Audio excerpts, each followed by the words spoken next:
I close my eyes and colors fly. There's no hiding from your grace. I can't deny your heart for mine, and it's unrelenting shade. Now I'm alive. Oh la la, oh la la. When I let go, then I find life. When I let go, then I find life. Upon his life, that even as he brings forth the word of God, we pray, Lord, that, Lord, you will fill him with the power of the Holy Spirit. In the name of Jesus, oh God.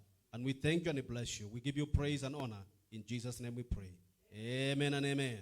Amen. Hallelujah. Tumpigie Bwana Yesu sadaka ya makofi. Praise the Lord. Jina la Bwana libarikiwe. Asubuhi ya leo nimeokoka, nampenda Yesu Kristo kama mwokozi wa maisha yangu. Mungu amekuwa mwaminifu sana na imempendeza asubuhi ya leo. Huwa napenda kusema it pleased the Lord that God has given us an opportunity to worship him another day. Hallelujah. We can never take it for granted because it is not a must that you wake up every morning, and it is also not a must that you are found in the presence of the Lord. It is very rare. That's why if we find ourselves in the presence of God, that is something that we should glorify the Lord for. Hallelujah. For David says that in the presence of the Lord, there is fullness of joy. Amen. And so we are blessed to be found in the presence of the Lord this morning. And I'm also blessed to share with you the word that God has put in my heart this morning also. And before we go into the word, I just want to thank the Lord for giving us this opportunity, and to thank the Reverend for giving me the opportunity to share with you today. Niko na salamu kutoka kwa St. Joseph Boys High School. Walisema leo watakuwa wanatutazama, na kwa hivyo ningependa tu kuchukua nafasi hii kuwaambia Mungu awabariki sana wale wote ambao wanatutazama kutoka St. Joseph Boys. Mungu awabariki na hata akaweze kuwatenda mema. Pia kuna kijana mmoja ambaye amekuwa wa baraka sana kutoka mji wa Kibabii University. Every time he has been sending messages akisema, Pastor, we are together. Dennis Kachofs, kijana ambaye anafanya masters in Kibabii University. God bless you. I know you are watching. Together with our very own ICT expert anaitwa Okata Osome from Bungoma County. Mungu akubariki sana. Na wale wote ambao pia wanatufuatilia katika mitandao ya kijamii, Facebook na Imani TV and Imani Radio. May God bless you for tuning in, and I know you will never remain the same. Hallelujah. Na kwa wale wote ambao imempendeza Mungu ya kwamba tukaweze kujumuika hapa asubuhi ya leo, ninajua ya kwamba haujapotea njia. Sometimes kupatikana katika nyumba ya Bwana, ikifika Jumapili unang'ang'ana sana. Unataka ukuje, kitu kingine kinakuambia leo acha tu usiende. Lakini imempendeza Mungu ya kwamba leo umepatikana, na ninajua ya kwamba hamtabaki jinsi ambavyo mliingia. Amen. Na ningependa tuanzie hapo. Hatutabaki jinsi ambavyo tuliingia katika nyumba ya Bwana. When you read the book of 2 Kings chapter number 4 from verse number 8, the Bible talks about a story of a certain young woman. She was not young, she was a grown up, and she was advanced in age. The name of the woman is not told, but we are told of the Shunammite woman. I think she came from Shunem, and so she was referred to as the Shunammite woman. And this woman was a good woman. Tunaambiwa ya kwamba wakati Elisha alikuwa anatembea akihubiri, alikutana na huyu mwanamke Mshunemu, na huyu mwanamke akamkaribisha katika nyumba yake, na akampa makazi, na akampa mahali pa kuketi na mahali pa kulala, na akawa anampa chakula. Elisha alipokuwa anaamuka kila asubuhi anaenda kuhubiri, anarudi jioni, anakula, anakunywa, analala. Akafanya hivyo kwa muda, na baada ya kusaidika, Elisha anamuita msaidizi wake ambaye aliitwa Gehazi. Anamwambia, huyu mwanamke Mshunemu amekuwa mzuri katika maisha yetu. Alinipa mahali pa kulala na amekuwa akitupa chakula. Kwa hivyo tunaweza tukamfanyia. Na wakamuuliza mwanamke Mshunemu, what can be done for you because of your kindness? You have been so good to us. What can we do to you? And they asked her, can we speak to the king on your behalf?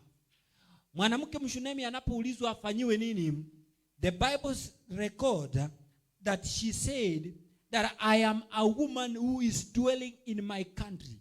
Ninaishi katika nchi ya watu wangu, akimaanisha hakuwa na shida. Hallelujah. And the Bible says when Elisha inquired from Gehazi, Gehazi akamwambia huyu mwanamke miaka imeenda lakini hana mtoto. Na akamwambia kwa hivyo tunaweza tukamwombea akapata mtoto. Amen.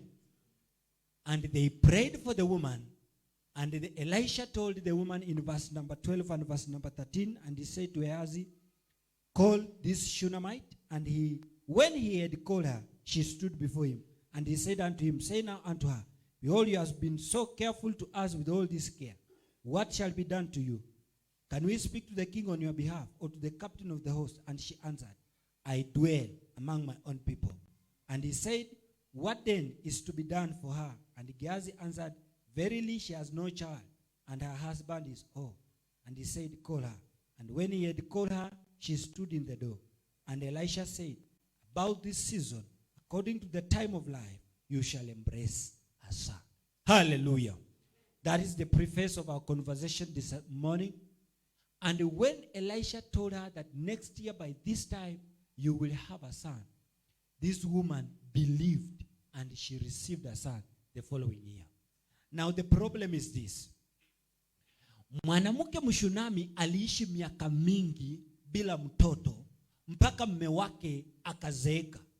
Na walikosa mtoto lakini wakaridhika na wakakubaliana na hiyo hali, na kukosa mtoto ikakuwa ni kawaida. Hallelujah. Na walipoishi hayo maisha wakakubaliana nayo mpaka hawakuona tatizo lolote katika maisha yao. Lakini Mungu anawatumia Elia ambaye anakuja na anawaambia mnahitaji kukua mtoto na kuwa na mtoto, na akawatabiria na wakapata mtoto.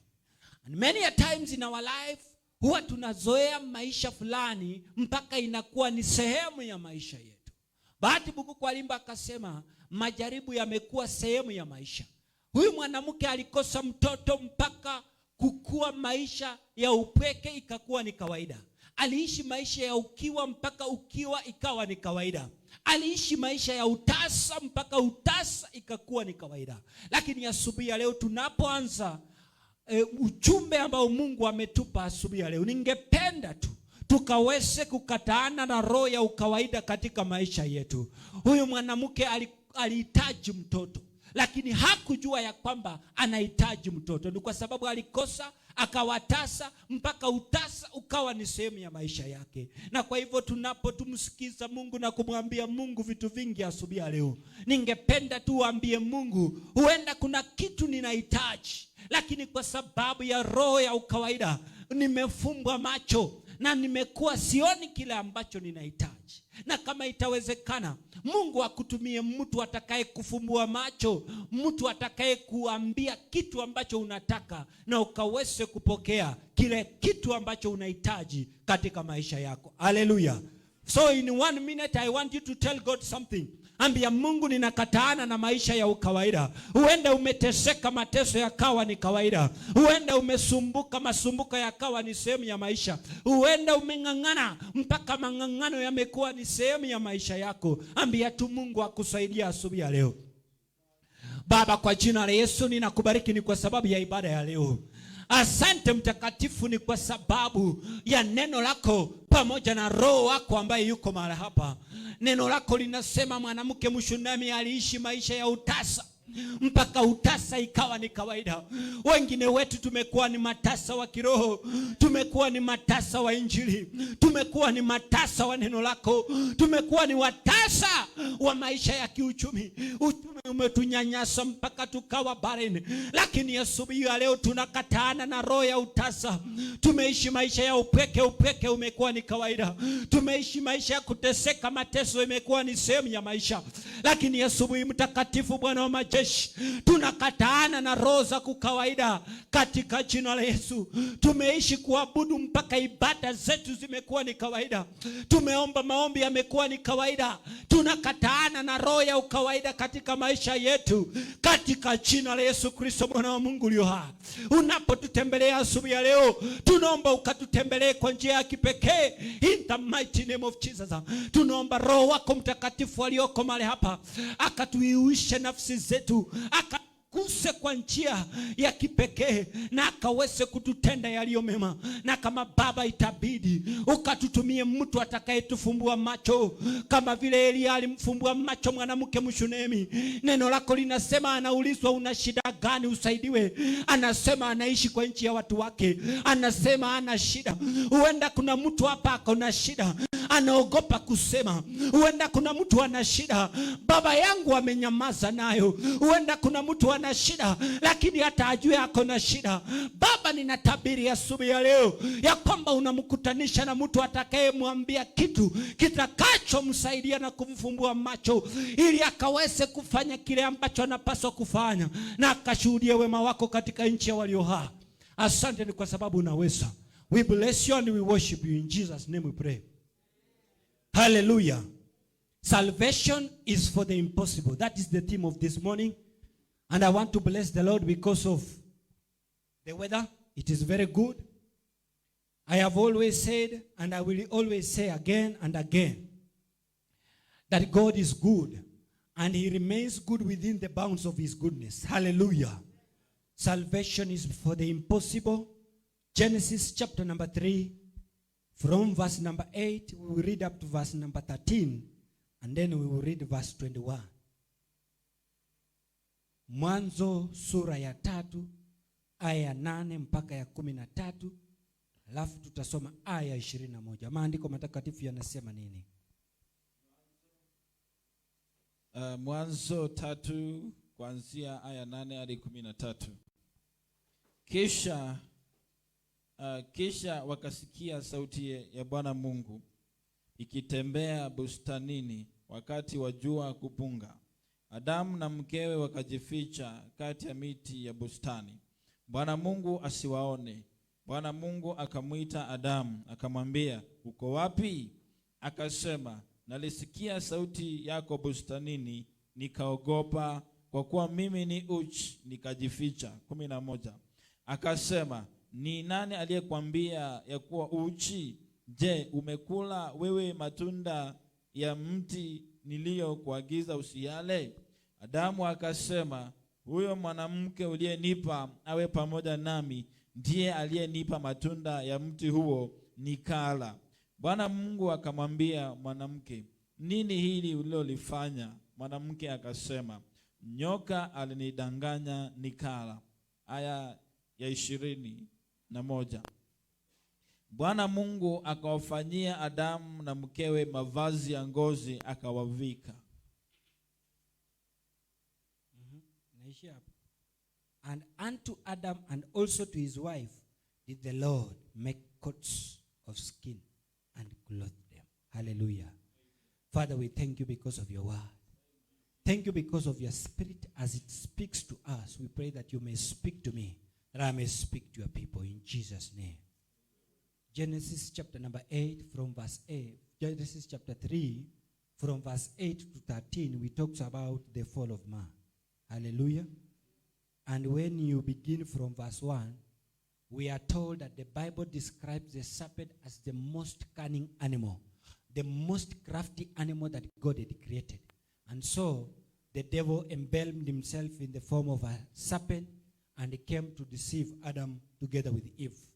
And these people had been given strict instruction on how they were supposed to live in the Garden of Eden. But we are told a few days later, the serpent who has been embalmed in the body of, the Satan who has embalmed himself in the body, in the form of a serpent, comes and he starts to question them and ask them things that were not there. And so we are told that Adam, together with his wife Eve, they ate the fruit from the tree in the middle of the Garden of Eden.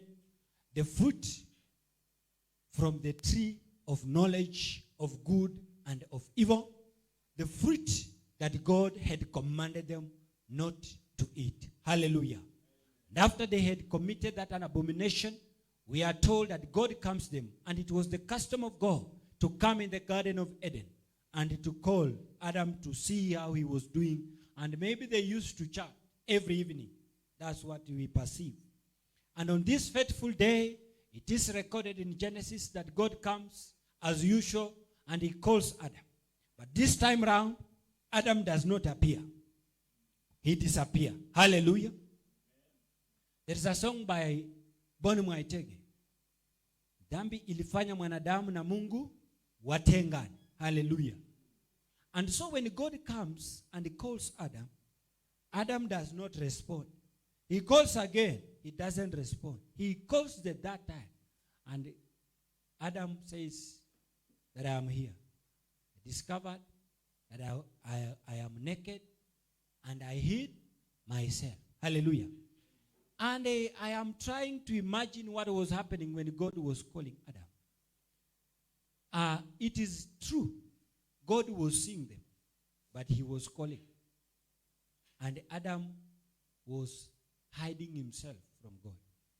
Na kuna uwezekano mkubwa kama Mungu angetaka kumuona Adamu, kama alikuwa amejificha nyuma ya matawi ama mti mkubwa, Mungu angeambia tu mti songa na anaona Adamu. Lakini tunaambiwa ya kwamba alimuita na Adamu akajificha, na Mungu alikuwa anamuona kwa sababu Mungu ni roho. Hallelujah. Lakini alipojificha akasema niligundua niko uchi nikajificha. Mungu anamuuliza ni nani alikuambia uko uchi? Anamuuliza have you eaten from the fruit that I commanded you not to eat? Instead of Adam answering the question, he starts to blame. Hallelujah. Anasema it is the woman. Hallelujah. Badala ya kuambia Mungu ni nini kilipelekea yeye kujificha, anaambia Mungu ni huyu mwanamke ulinipa. Amen. Baada ya kuambia Mungu ni mwanamke, Mungu anarejelea kwa mwanamke, anauliza mwanamke ni nini kilifanyika. Mwanamke badala ya kuelezea Mungu kwa utendeti ni nini kilipelekea wao kujikuta wakiwa uchi, Biblia inasema mwanamke akasema nini? Ni nyoka. Hawakujibu Mungu sawa sawa na vile ambavyo walikusudia kumjibu. Na kwa hivyo Mungu anaanza kwa laani. Ukifuatilia utagundua kwamba kuna mambo ambayo Mungu aliambia Adamu na Hawa. There are things that God told Adam and Eve that led to the ultimate end of humanity. But there are a number of things I want and I wish us to discuss, and we note even as we share this theme, salvation is for the impossible. That Adam and Eve were very difficult people. Even after they sinned against God, God comes to look for them. And they hide from God. But God does not open, he does not tell the trees or the leaves that they were covering themselves with to move. But he searches for them, even as they hide from God. And even when they tell God that we are hiding because we discover that we are naked, God did not stop there. He was interested. He wanted to know exactly what happened. Even when they did not tell God the truth about what conspired, God follows them up, and until when he knows exactly, he knew from the beginning, but until when he discovers what was in their mind and what was in their heart. And when Adam hides from God, we are told, one of the things that made him to hide from God is because he knew that whatever that he had done was not supposed to have been done in the first place. Hallelujah. And so sin separated Adam from God. And because of sin, it made him to fear. Because of sin, it made him to hide. Because of sin, his nakedness was exposed. Hallelujah. Isaiah 59 says that the hand of the Lord is not too short, neither are ears too deaf, but it is because of our sin Dhambi inatutenga na upendo wa Mwenyezi Mungu. Mungu anamwambia Isaya, mkono wa Bwana si mfupi kuweza kutukomboa, wala masikio yake si mazito Mungu aweze kusikia maombi ambayo tunaomba. Bali dhambi imetutenga na upendo wa Mungu. Dhambi imetutenga na baraka za Mungu. Dhambi imetutenga na uwepo wa Mungu. Because of sin, the presence of God was removed from where Adam and Eve were. And because of sin, they had to hide. Because of sin, they did not want their nakedness to be exposed because of shame. Na ndo manake Daudi anasema katika Zaburi 119:11 ya kwamba Baba yangu, nimeliweka neno lako moyoni mwangu ili nisije nikakutenda dhambi. Lakini licha ya ile dhambi ambayo Adamu na Hawa walimtendea Mungu, maandiko matakatifu yanasema baada ya Mungu kumwadhibu Adamu na Hawa, baada ya Mungu kumwambia Adamu ya kwamba utaweza kulima shamba, utaweza kutoa jasho ili ukaweze kupata chakula na maisha yako yatafupishwa, na akamwambia mwanamke ya kwamba siku zote hamu yako itakuwa kwa mwanamume wako, na wewe utazaa kwa utungu, na maisha yenu yatafupishwa. Na kwa sababu ya zile dhambi ambazo mmefanya, hamtaishi milele. Mlitoka mavumbini na mtarudi mavumbini. Ni kwa sababu nyinyi ni mavumbi. Lakini kuna kitu kinanifurahisha. In Genesis chapter number 3 verse number 21, which we have just read, the Bible records, unto Adam also and to his wife did the Lord make coats of skin and clothe them. Kwa Kiswahili nasema nini? Inasema hiyo Mwanzo 3:21. Bwana Mungu akawafanyia Adamu na mkewe mavazi ya ngozi akawavika. Mungu akawafanyia Adamu na mkewe mavazi ya ngozi na akawavika. Ni kweli Adamu na Hawa walimkosea Mungu. Ni kweli dhambi ilisababisha wakatengwa na upendo wa Mungu. Ni kweli dhambi ilisababisha wakawa na aibu. Dhambi ilisababisha wakajificha. Dhambi ilisababisha hawakuweza kuwa na ujasiri wa kuweza kusema na Mwenyezi Mungu. Lakini Biblia inasema ya kwamba Mungu, kwa sababu alikuwa amekusudia ukombozi kwa Adamu, hata baada ya yeye kumtenda dhambi, anawaletea wokovu. Na kwa sababu aliwapenda, anawaumbia mavazi ya kuweza kuwaficha aibu. Because salvation was meant for them. These were too difficult people to have been saved. It was difficult for them to have been saved. They were given instruction. They disobeyed. They sinned against God. But because salvation was meant for them, God designed his own plan of salvation and he clothed them. Na maandiko yanapotuambia aliwapa mavazi, hakuwapa mavazi tu. Biblia inaniambia ya kwamba Mungu aliwapa mahali pa kuishi na akahakikisha ya kwamba hakuangamiza. God had the ability of destroying Adam and Eve once and for all. But because salvation was meant for Adam and Eve, God had to give them a place to live. And he preserved their life. Because salvation was meant for them. Because salvation is meant for anybody that is willing to accept God. Because salvation is for the impossible. Hallelujah. The book of Numbers, chapter number 22, you will find a story of somebody that was called Balaam. Balaam was a prophet in nature, and Balaam was a servant of God. And the Bible records that there was a time when he was approached by Balak, the king, and he was told to curse the people of Israel because they were a mighty people, and he was afraid to combat them in battle. Numbers chapter number 22 verse 6. The Bible says, "Come now, therefore, I pray you, curse me these people, for they are too mighty for me. Peradventure I shall prevail, that we may smite them, and that I may drive them out of the land. For it is known that he who that you bless is blessed, and he who that you curse is cursed." Hallelujah. The Bible records in Swahili, Hesabu 22:6. Basi njoo wewe na kusihi na kusi unilaanie watu hawa, maana wana nguvu kunishinda mimi.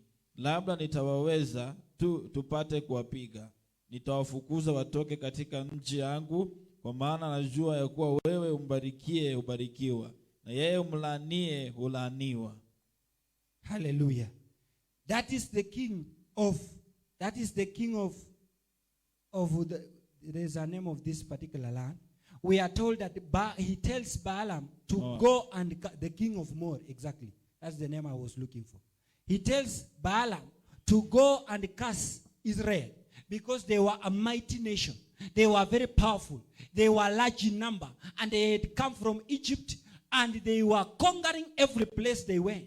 And so he tells Balaam, I have discovered by means of divination that you have the power to bless and to curse. And whoever that you blesses is blessed. And whoever you curse, is cursed. And so I want you to curse these people, Israel, so that when I go to fight them, I shall conquer them, and I shall become victorious. Hallelujah. It is a long story, but there is something I want to say about this man called Balaam concerning salvation is for the impossible. And so Balaam is warned in advance by God that do not perform any miracle, neither shall you speak any word, unless it is the word that I have given you. Hallelujah. And so Balaam disobeys God, and he takes his donkey and he goes to meet the king of Moab, who is called Balak now. And so when he journeys, we are told, it's a long story, some of you have heard this particular story. On his way, the donkey that he was riding upon sees the angel of God, and it stops, and he beats it so thoroughly, and it changes the route. He beats it again, it changes another route, until the donkey reaches a point where it is ensaddled between two walls, and it cannot turn either to one side or the other side. And so it stops and it lies down. Hallelujah. And so he strikes the donkey so bitterly until the donkey is able to speak. You have heard the story? Punda anasema. And so when he had beaten the donkey until the donkey was able to speak, Balaam speaks with the donkey, and he engages the donkey in a conversation. The donkey asks Balaam, why have you beat me these 3 times? Balaam tells the donkey, because you have refused to go. And then the donkey asks Balaam, all these years that you have been riding upon me, have I been ever disobedient? And he says no. And then he discovers he's speaking with a donkey. Hallelujah. And God opens his eyes, and he sees the angel of the Lord in front of him with a sword in his hand. And he bows down and worships the Lord. Hallelujah. And the angel tells Balaam, were it not for your donkey, I would have killed you. Hallelujah. This donkey saved the man Balaam from death. Hallelujah. And when the angel tells Balaam, were it not for the donkey, I would have killed you. This donkey saw me three times. And that's why it was dodging. It was evading my presence. And when it could not move any longer because I was in front, it had to lie down. God gave you a message, and he asked you not to speak in anything unless he must instruct you. You have disobeyed God, and you are going against the will of God.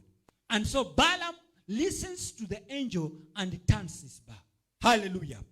But now something is interesting again. After a few days, Balaam is called again by Balak to go and curse Israel. Numbers chapter number 23, from verse 1, you will find the story where Balaam is called again by Balak, the king of Moab, to go and curse Israel. And we are told in Numbers chapter number 23 that when Balaam went, he built altars. And when he had built altars, he prepared sacrifices on the altar. But this time round, after he had prepared the sacrifices and he had put them on the altar, he did not speak any message. But the message of the king of Moab was very clear, that I want you to curse Israel. because I have learned that whoever that you curses is cursed, and whoever that you blesses is blessed. Hallelujah. And after Balaam had prepared the sacrifice, he went to inquire of the Lord. He went to ask God for the message. And he tells God that I have prepared the sacrifice. I have offered a sacrifice for you. And now I want you to give me a message that I may go and tell the king of Balak. And we are told from verse 8. Somebody to read for us from verse number 8. Numbers chapter number 23. In fact, you can begin from verse number 6.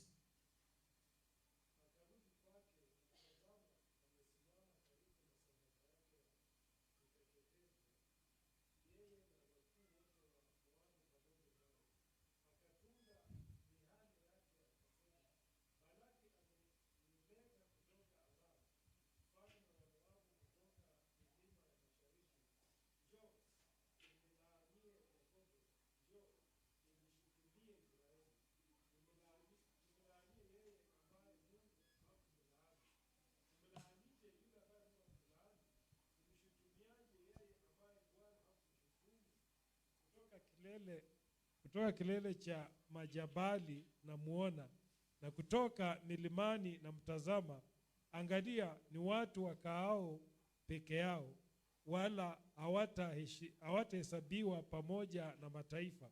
Ni nani awezaye kufanya idadi ya mavumbi ya Yakobo, au kuhesabu robo ya Israeli,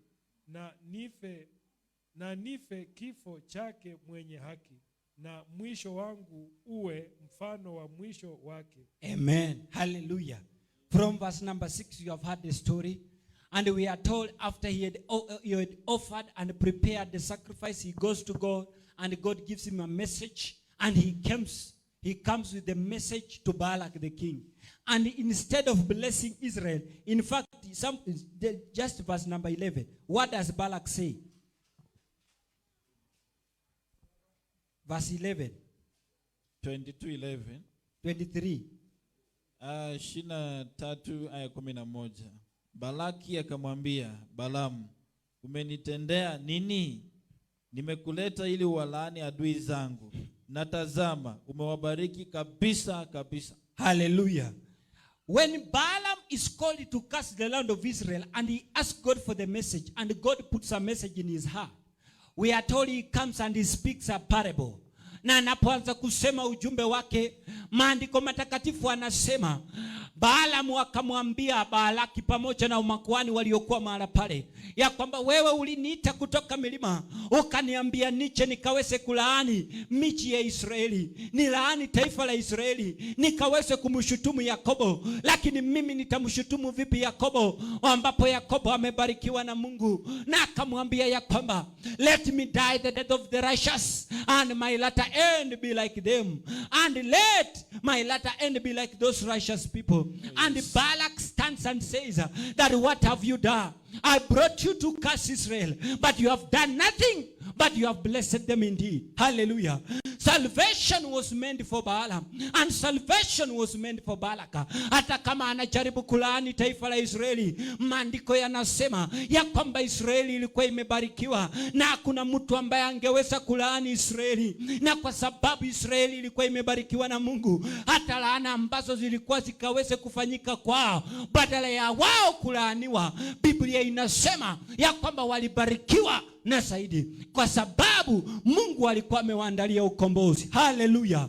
Na nimekuja nikwambia asubuhi ya leo ya kwamba huenda kuna laana ambayo ilitamkwa, au huenda kuna maneno ambayo mtu alikuwa amekusudia akatamka katika maisha yako, wakifikiria ya kwamba hautaendelea, wakifikiria ya kwamba hautafanikiwa, wakifikiria ya kwamba badala ya wewe kufunguliwa utabaki katika kifungo. Lakini Mungu amenituma nikwambie ya kwamba Mungu amekusudia wokovu katika maisha yako, na ile laana ambayo imekusudiwa katika maisha yako, badala ya laana Mungu anaigeuza na inaenda kufanyika baraka katika maisha yako, in Jesus name. Every curses upon your life that was spoken against you, we convert them into blessings in Jesus name. That you will die the death of the righteous, and your latter end shall be like the righteous. You will not be counted among the fools. You will not be counted among the wicked. Hallelujah. For the Bible says in Matthew that the wicked will run even when nobody is following them. Hallelujah. But those who trust in the Lord will renew their strength. 2 Chronicles chapter number 33 from verse number 1 up to verse number 12.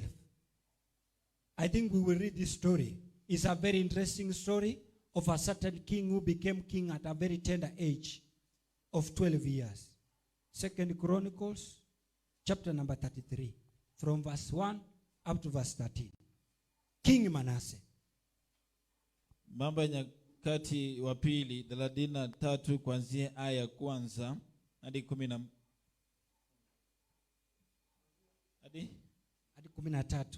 Biblia inasema hivi katika Mambo ya Nyakati 33 kuanzia aya ya kwanza. Manase alikuwa na umri wa miaka 12 alipoanza kutawala. Akatawala katika Yerusalemu miaka 55. Akafanya yaliyo maovu machoni pa Bwana, wasawasawa na machukizo yote ya mataifa aliyowafukuza Bwana mbele ya wana wa Israeli. Kwa maana akapajenga tena mahala pa juu alipopabomoa Hezekia babaye, akaziamsha madhabahu za Maabali, akafanya na sanamu za maashera, akaabudu jeshi lote la mbinguni na kulitumikia. 4. Akajenga madhabahu katika nyumba ya Bwana, na hapo ndipo aliponena Bwana, katika Yerusalemu litakuwapo jina langu milele. Akajenga madhabahu kwa ajili ya jeshi lote la mbinguni katika nyua 2 za nyumba ya Bwana. 6. Tena akawapitisha wanawe motoni katika bonde la mwana wa Hinomu. Akatazama Bao, akabashiri, akafanya uganga, akajishughulisha na hao wenye pepo wa utambuzi na wachawi, akafanya mabaya mengi machoni pa Bwana hata kumkasirisha. 7. Akaiweka sanamu ya kuchonga aliyoifanya katika nyumba ya Mungu, ambayo Mungu alimwambia Daudi na Suleimani mwanawe, katika nyumba hii na katika Yerusalemu niliyouchagua miongoni mwa kabila zote za Israeli nitaliweka jina langu milele. 8.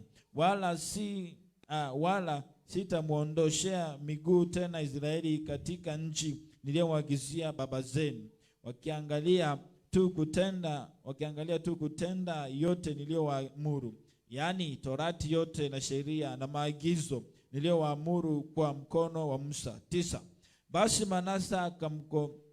Manasa akawakosesha Yuda na wenyeji wa Yerusalemu, hata wakazidi kufanya mabaya kuliko mataifa aliyowaharibu Bwana mbele ya wana wa Israeli. Naye Bwana akasema na Manasa na watu wake, wala wasiangalie. Kwa hiyo Bwana akaleta juu yao maakida wa jeshi la mfalme wa Ashuru, waliomkamata Manasa kwa minyororo, wakamfunga kwa pingu, wakamchukua mpaka Babeli. 12. Hata alipokuwa katika taabu akamsihi Bwana Mungu wake, akajinyenyekeza sana mbele za Mungu wa baba zake. 13. Akamwomba, naye akamtakabali, akayasikia maombi yake, akamrudisha tena Yerusalemu katika ufalme wake. Ndipo Manase akajua ya kwamba Bwana ndiye Mungu. Hallelujah. Rejelea tu aya ya 6. Aya ya 6 ambayo King Manase, mfalme Manase alifanya. Mambo ya Pili wa Nyakati 33 aya yake ya 6. Tena akawapitisha wanawe motoni katika bonde la mwana wa Hinomu. Akatazama Bao, akabashiri, akafanya uganga, akajishughulisha na hao wenye pepo wa utambuzi na wachawi, akafanya mabaya mengi machoni pa Bwana hata kumkasirisha. Hallelujah. Now King Manasseh was a king in Israel, and we are told that he became king at the age of 12 years. And it is recorded in 2 Chronicles chapter number 33 that he did that which was evil in the eyes of the Lord. Hallelujah. And in verse number 6, there are a number of evils that are mentioned that King Manasseh did. And we are told that he offered his sons and his daughters as sacrifice in the valley of Hinnom. from the time immemorial, you are aware that God has never delighted in the sacrifice of human beings. Even in the incident when he wanted Abraham to offer his son Isaac as a sacrifice, it is recorded in Genesis 22 that God was pleased with Abraham, and so instead of allowing him to offer Isaac as a sacrifice, he gave Abraham a lamb as a sacrifice. And so Abraham did not offer his son Isaac as a sacrifice to God. But we are told that this King Manasseh, he was so evil that he offered his sons, his daughters as sacrifices. And not just sacrifices to God, but sacrifices to other gods. Hallelujah. And he practiced divination. He observed times. He used enchantments. He practiced witchcraft. And he dealt with familiar spirits and with wizards. And that means that this King Manasseh did not trust in the Lord. And he built idols in the image and in the likeness of God against the commandments of God. And not only that, the Bible records that he worshipped those idols. And he put those idols in the temple of the Lord. The temple that was called by the name of the Lord. And at the end, we are told that he did that which was an abomination unto the Lord. And he caused the whole land of Israel to err, to forget the Lord, and to bow down to idols, and to worship those idols. Because he forbade the Israel from worshiping the Lord in Jerusalem, and he made them to worship the gods that he had erected in the temple and in Judah. Hallelujah. And after he had done all that particular evil, we are told that the message of the Lord came to him, but he refused. In verse 10, he refused to hearken to the message of the Lord. He refused to repent. He refused to do what which the Lord had commanded him to do. And after that, the Bible records that God put the hands of the Assyrians to conquer Israel. And so King Manasseh was overtaken by the kings of Syria. And they came, they conquered Israel, and they took him captive. And when you read the story, we are told on the fateful day when the Israelites were conquered by the Assyrians, they took him in chains, they stripped him naked, and they put a ring in his nose. And he was being led like a sheep, like a lamb. He was walking with his legs and with his feet as he was led into captivity. He was being beaten. He is naked with a ring in his nose, and he was being led into the captivity of the Assyrians. But the Bible says something very powerful in verse number 12. That when King Manasseh was being led into captivity, he remembered the God of his father. Hallelujah. King Manasseh, despite the evil that he did, despite practicing divination, despite practicing a familiar spirit, despite visiting witchcraft, despite practicing a spirit of enchantment, the Bible records that when King Manasseh was being led into captivity, he remembered the God of his father, and he cried to the God of his father, and he pleaded to the God of his father, and he asked God to forgive him and to remember him. And because salvation was meant for him, God designed him to be saved through slavery and through being led into captivity. And when he cried to God, the Bible says in verse number 13 that the Lord heard his cry and restored him back to his kingdom. And he knew that the Lord God is God, because salvation was meant for him, because salvation is for the impossible. Hallelujah.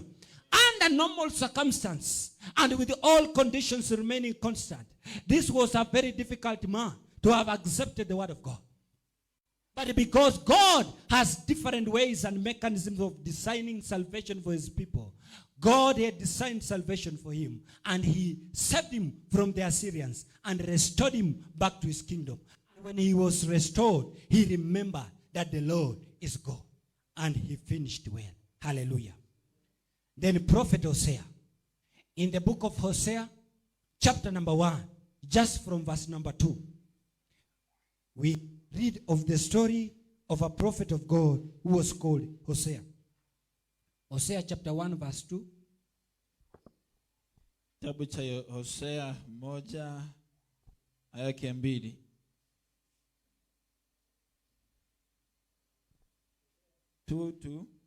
Chapter 1 verse 2, just a single verse. Hosea 1 aya yake ya 2. Hapo kwanza Bwana aliponena kwa kinywa cha Hosea, Bwana alimwambia Hosea, nenda ukatwae mke wa uzinzi na watoto wa uzinzi, kwa maana nchi hii inafanya uzinzi mwingi kwa kumwacha Bwana. Hallelujah.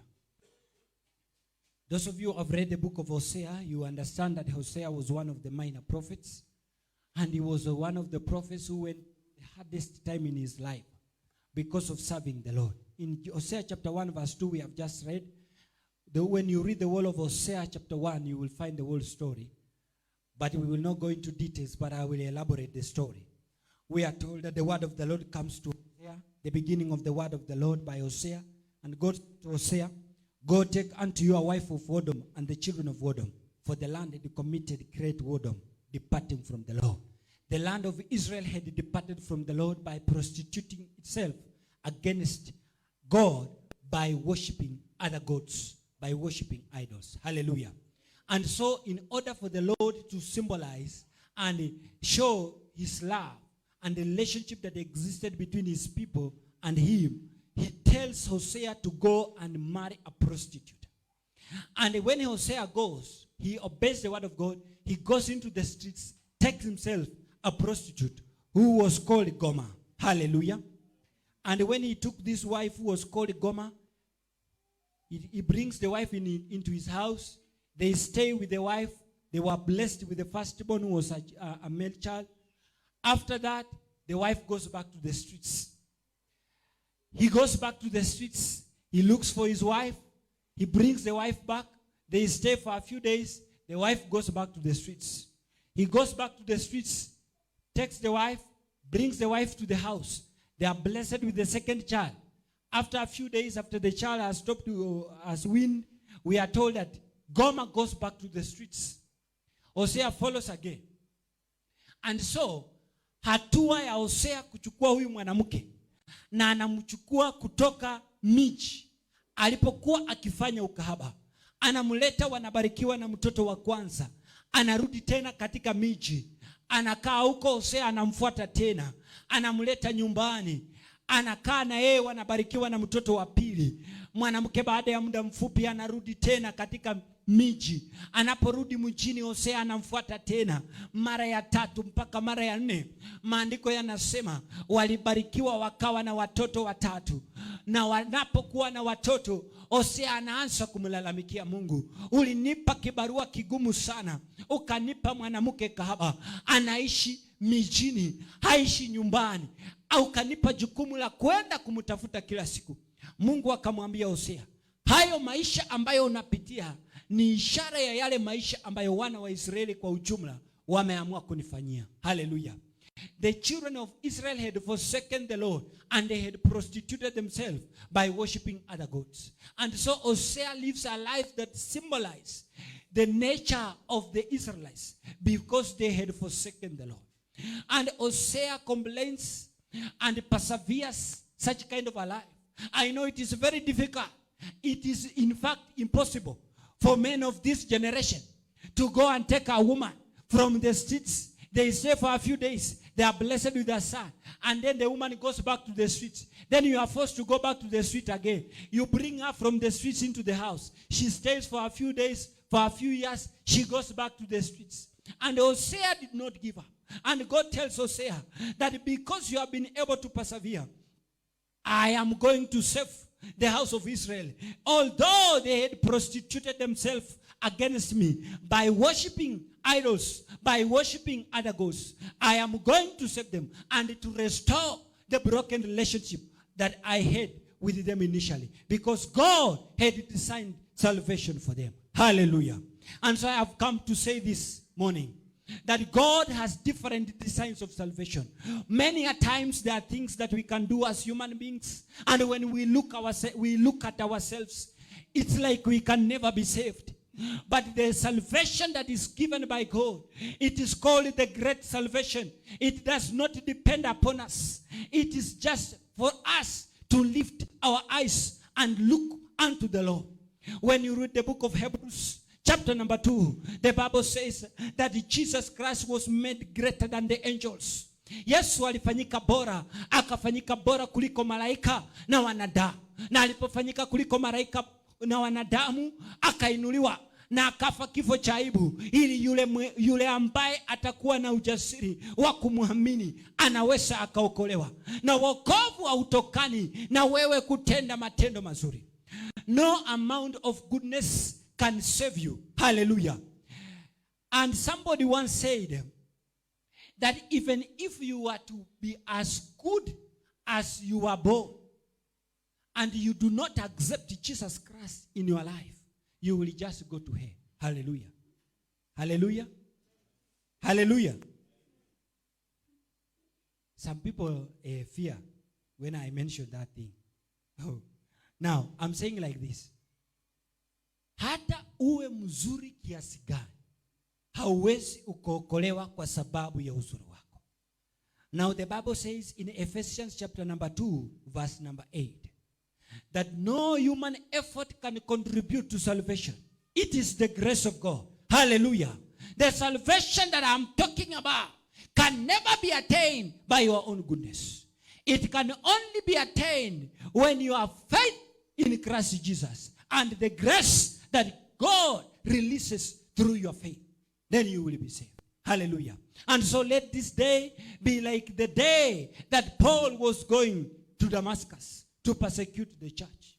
We are told that when he was going to Damascus, he met Christ, he saw the light, and he accepted Jesus Christ. And his life was changed.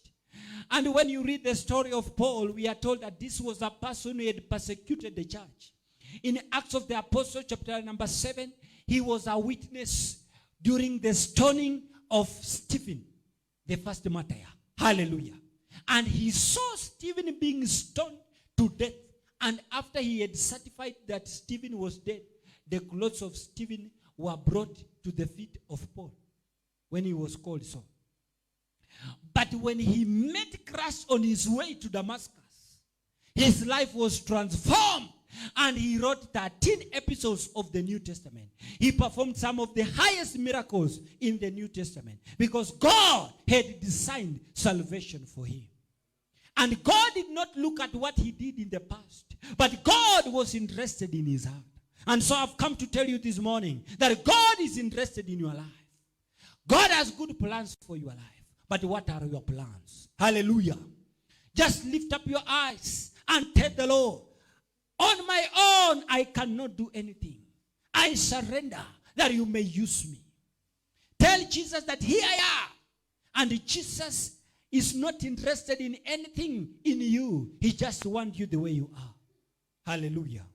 Jesus wants you the way you are. Mungu anataka tu jinsi ambavyo wewe ulivyo. Ambia Mungu, nimekuja. Leo ninakutamani. Moyo wangu nakuonea kiu. Niko jinsi nilivyo. Baba, nikubali. Na Mungu atakukubali jinsi ulivyo. Hatuwezi tukookolewa kwa sababu ya matendo yetu mema. Na matendo yetu mema hayawezi yakatufikisha katika uzima wa milele. Bali kwa sababu ya neema ambayo Mungu ameachilia. Na kupitia kwa Yesu Kristo tunaweza tukaunganishwa tena na Mungu. Ningependa tusimame. Mungu anasema, njooni kwangu nyote mliolemewa na mizigo ya dhambi, nami nitawapumzisha. Itwaeni nira yangu, maana nira yangu ni nyepesi. Huenda kuna mzigo mzito umebeba, kuna kitu kimekuwa kikukusumbua ndani ya moyo wako. Umehangaika ukiteseka, ukijaribu misaada, lakini leo Yesu Kristo anasema njoo. Anasema niko hapa. Ambia Baba nisaidie. Ambia Mungu, nimebeba hii mizigo kwa muda mrefu. Hata huenda hujawahi okoka, hujawahi kumpokea Yesu Kristo kama mwokozi wa maisha yako. Wakati wako ni leo. Itwae nira ya Yesu Kristo, maana nira ya Yesu ni nyepesi. Haleluya. Cha kutumaini sina. Hatuna mwingine wa kutumainia ila ni Yesu Kristo. Tuimbie tu wimbo wa cha kutumaini sina ila damu ya Yesu, na ninajua ya kwamba Mungu atakubariki. Na unapoimba wimbo utafakari Ambia Mungu asubuhi ya leo akaweze kukutembelea kwa njia ya kipekee. Ambia Mungu asitazame dhambi zako. Ambia Mungu asitazame udhaifu ulionao. Udhaifu wetu unaweza ukatutenga na Mungu, lakini Mungu ana uwezo wa kuturudisha na kutusongeza karibu na yeye. Ambia Mungu akatusaidia asubuhi ya leo. Haleluya. Baba, tunakubariki. Asante mtakatifu, ni kwa sababu unaweza. Baba, tunaliinua na kulimidi jina lako. Zaidi yako hatuna mwingine. Baba, hatuna mwingine wa kutumainia. Asante mtakatifu, ni kwa sababu ya neno lako. Ukasema katika Isaya kwamba neno lako kama mvua inapokuja na kunyunyizia ardhi, vivyo hivyo ndivyo neno lako linavyotushukia, na wala halitarudi bila kutimiza malengo na matimizio yako.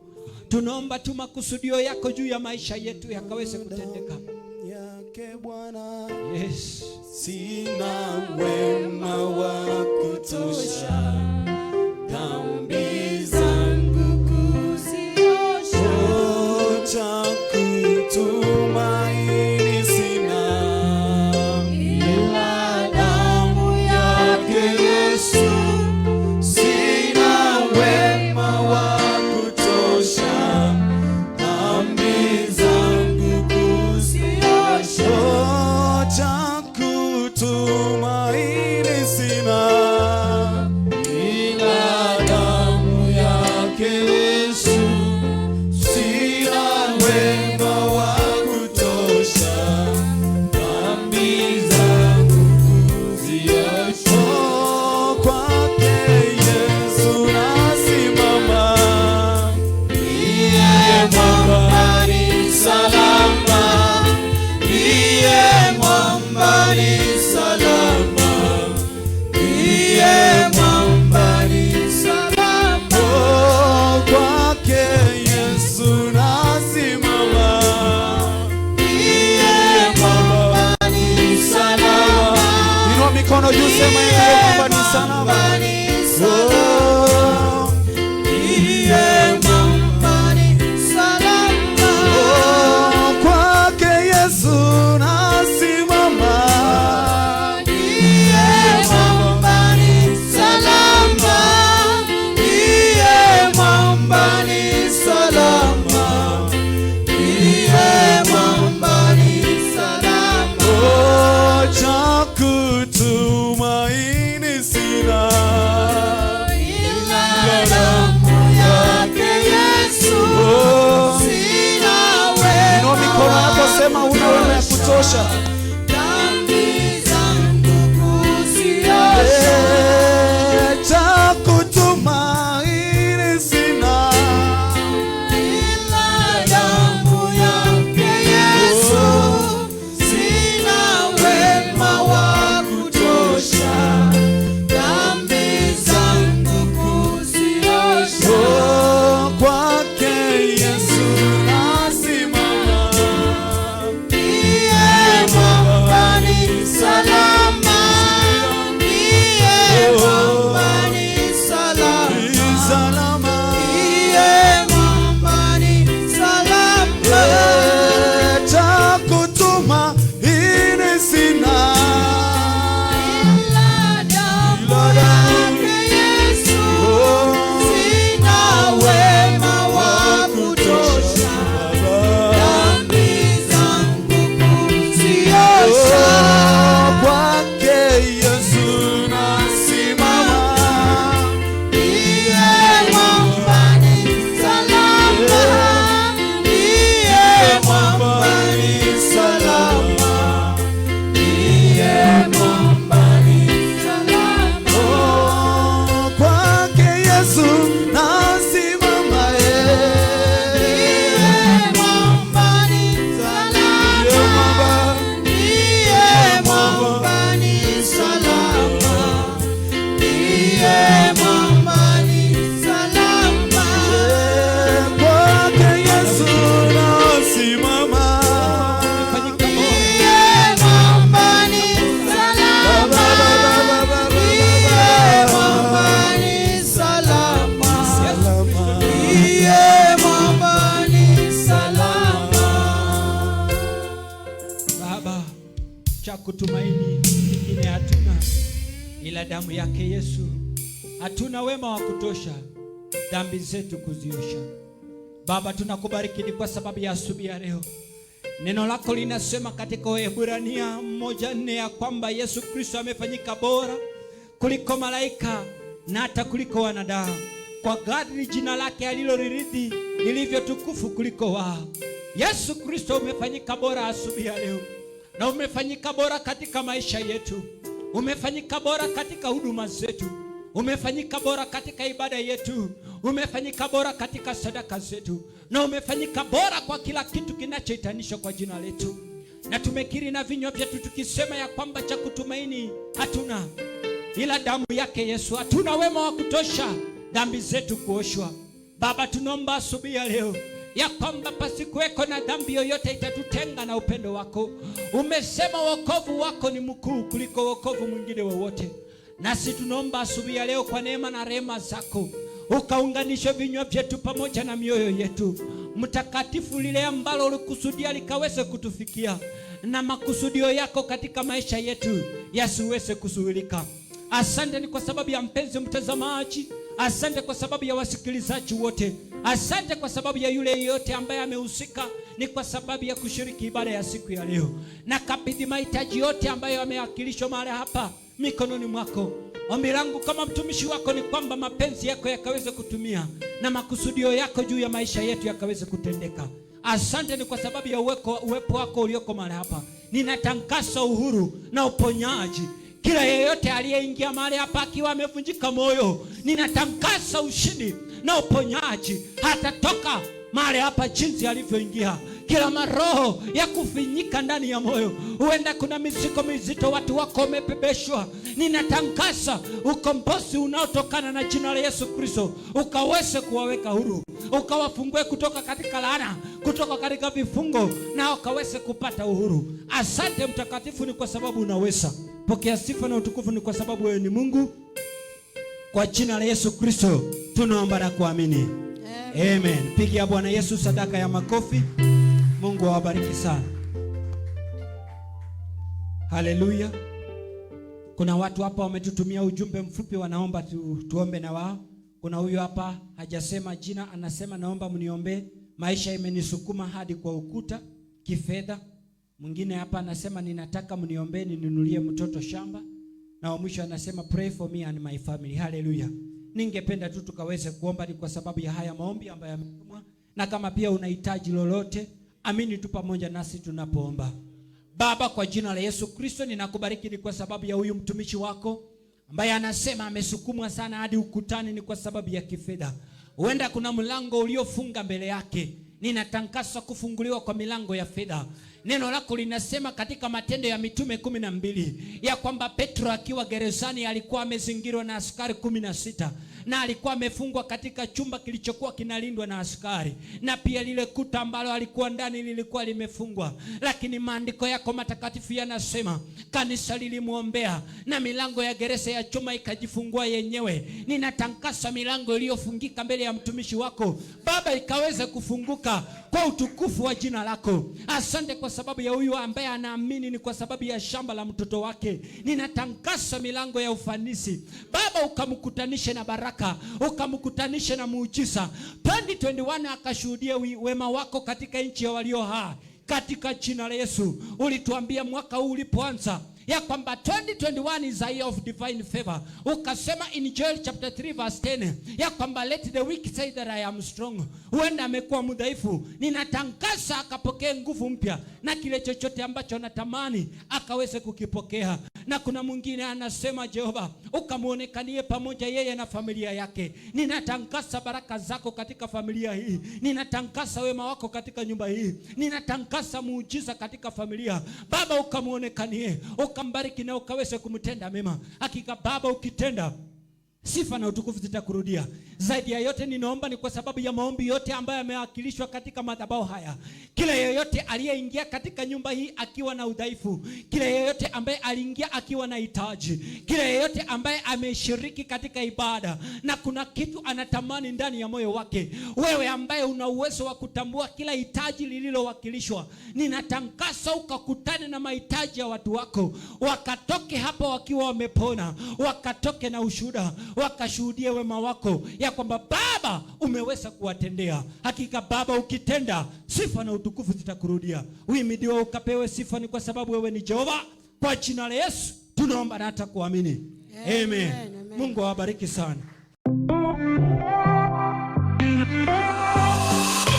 I close my eyes and colors fly. There's no hiding from your grace. I can't deny your heart for mine, and it's unrelenting change.